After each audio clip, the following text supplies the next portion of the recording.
Technical आमोस च्यानलमा तपाईँलाई स्वागत गर्न चाहन्छु। प्लिज सब्सक्राइब गर्नुहोस्, लाइक बटन अनि त्यसपछि बेल आइकन थिच्न नबिर्सनु। अनि आज चाहिँ हामीले चाहिँ यो च्यानलमा यो भिडियो हाल्नुको कारण चाहिँ हामीले चाहिँ जति पनि यो नेपालमा भएको जति पनि मोबाइलहरू चाहिँ लन्च भएका छन्, जुन फ्ल्यागसिप लेभलको लन्च भएका छन्, उनीहरूको विषयमा के कुरा हुँदैछ। अनि हामी चाहिँ मैले चाहिँ 5वटा फोनहरू राखेको छ, जुन फोन चाहिँ फ्ल्यागसिप लेभलका छन्, जुन चाहिँ नेपालमा लन्च भएका छन्। तिनीहरूको प्राइस अलिक धेरै हुनसक्छ, तर पनि हामीले चाहिने फ्ल्यागसिप लेभलको फोन चाहिँ त्यहाँ पाउन सक्छ। अनि त्यसको ऱ्यामको बारेमा अनि त्यसको प्रोसेसरको बारेमा हामी हेर्नेछौँ। Let's begin. पर्खिनु एउटा सब्सक्राइब अनि त्यसपछि लाइक बेल आइकन। सो फर्स्टमा चाहिँ मैले ल्याएको चाहिँ एमआईको ब्रान्डको जुन चाहिँ फ्ल्यागसिप लेभलको फोन छ, जुन चाहिँ रेडमी K20 प्रो हो। अनि हामी चाहिँ यसमा चाहिँ फ्ल्यागसिप लेभलका प्रोसेसरहरू देख्न सकिन्छ। अनि यसका साथसाथै यसमा चाहिँ 3वटा रियर क्यामहरू छन्। अनि यसमा चाहिँ अनि अगाडिको फिङ्गरप्रिन्ट रहेको छ। अनि हामी चाहिँ यसमा चाहिँ स्न्यापड्र्यागनका प्रोसेसर देख्न सकिन्छ, स्न्यापड्र्यागन 855। अनि यसमा चाहिँ स्क्रिन चाहिँ सुपर एमुलेट हो। अनि 6.39 इन्चका सुपर एमुलेट डिस्प्ले देखाउन सकिन्छ। अनि त्यसका साथै हामी सिपियु अनि ऱ्याम चाहिँ 8GB को अनि एन्ड्रोइड 9मा आइरहेको हुन्छ। अनि हामीले किन्यो भने अनि यसको रियर क्यामेराहरू चाहिँ 48 मेगापिक्सलको अनि त्यसपछि अनि 8 मेगापिक्सलको क्यामेरा अनि त्यसका साथसाथै अनि त्यसपछि 13 मेगापिक्सलको अनि क्यामेरा देख्न सकिन्छ। अनि हाम्रो चाहिँ यसमा चाहिँ 20 मेगापिक्सल क्यामेराको चाहिँ फ्रन्ट क्यामेरा रहेको छ। अनि यसको ब्याट्री रहेको छ अनि 4000 को ब्याट्री। अनि यसमा हामीले पाउन सकिन्छ 47 वाटको फास्ट चार्जिङ। अनि त्यसका साथसाथै मेन थिङ चाहिँ यसको प्राइस रहेको छ 50,000, जुन चाहिँ 49,999 मा हामीले 8GB प्लस 256GB का इन्टरनल स्टोरेज किन्न सक्छौँ। अनि हामीले चाहिँ यसमा चाहिँ विभिन्न किसिमका फाइदाहरू पनि देख्न सकिन्छ।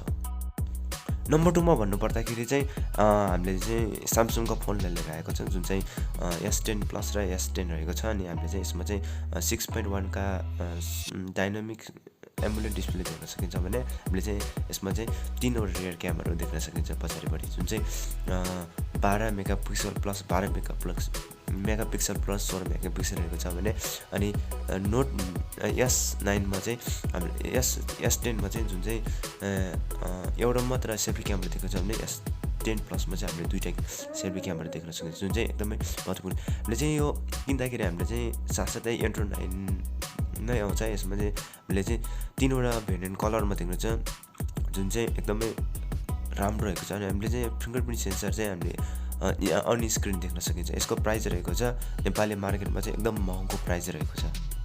यसको प्राइस भन्नुपर्दाखेरि चाहिँ ग्यालेक्सी S10 को चाहिँ 84,900 छ भने ग्यालेक्सी S10 प्लसको चाहिँ 1,05,900 रहेको छ। अनि यसका साथसाथै हामीले चाहिँ यसमा चाहिँ अन स्क्रिन फिङ्गरप्रिन्ट देख्न सकिन्छ। अनि अर्को कुरा चाहिँ यसमा चाहिँ एकदमै थोरै ब्याट्री, जुन चाहिँ 3200 MB का ब्याट्री देख्न सकिन्छ, जुन चाहिँ फ्ल्यागसिप लेभलमा नहुनुपर्ने ब्याट्री थियो।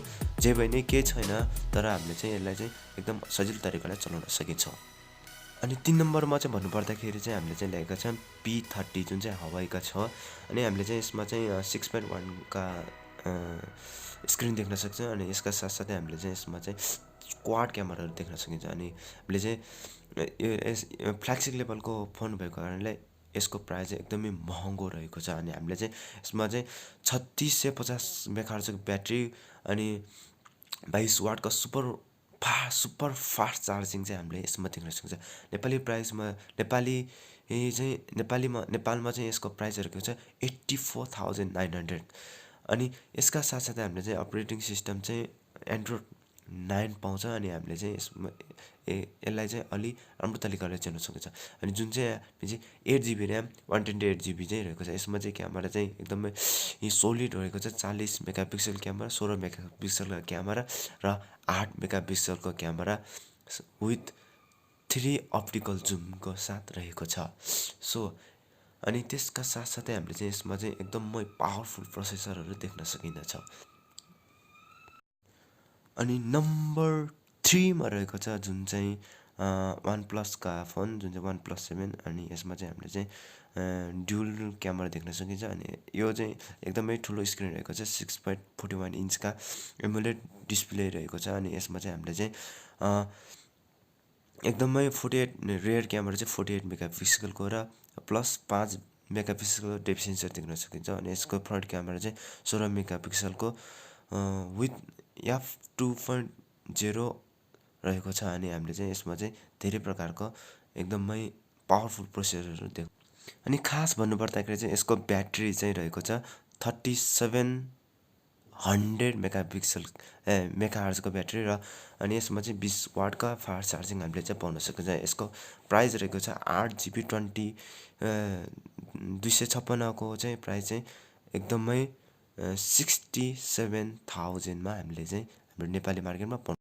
अनि अर्को नम्बरमा रहेको छ वान प्लस 7 प्रो, जुन चाहिँ हामीले चाहिँ अघि नै वान प्लस 7 को बारेमा कुरा गरेको छ। यसमा चाहिँ हामीले चाहिँ एकदमै खतरा स्क्रिन, एकदमै फुल स्क्रिनको रूपमा देख्न सकिन्छ भने हामी चाहिँ यसमा चाहिँ 6.67 इन्चका फुल एमुलेट प्यानल हामीले चाहिँ यसमा देख्न सकिन्छ। यसको रियर क्यामेरा चाहिँ 48 megapixel plus 16 megapixel plus 8 megapixel चाहिँ देख्न सकिन्छ। अनि यसका साथसाथै हामीले चाहिँ फ्रन्ट क्यामेरा चाहिँ 16 मेगापिक्सलका क्यामेरा देख्न सकिन्छ। यसमा चाहिँ स्न्यापड्रागनका 855 प्लस प्रोसेसर युज भएको छ भने हामीले चाहिँ एन्ड्रोइड 10 विथ बक्समा चाहिँ हामीले चाहिँ यसमा देख्छ। यसमा चाहिँ फिङ्गरप्रिन्ट चाहिँ अन स्क्रिन रहेको छ। अनि त्यसका साथसाथै यसमा चाहिँ एकदमै एमुलेट प्यानल अनि जुन चाहिँ यसको ब्याट्री रहेको छ 4035, एकदमै राम्रो ब्याट्री रहेको छ। अनि यस वान प्लस 7 प्रोमा चाहिँ हामीले चाहिँ वान प्लस 7 भन्दा पनि एकदमै प्रोसेसर चाहिँ एकदमै अलि हाई लेभलमा छ। अनि जुन चाहिँ हामी पाउँदछौँ।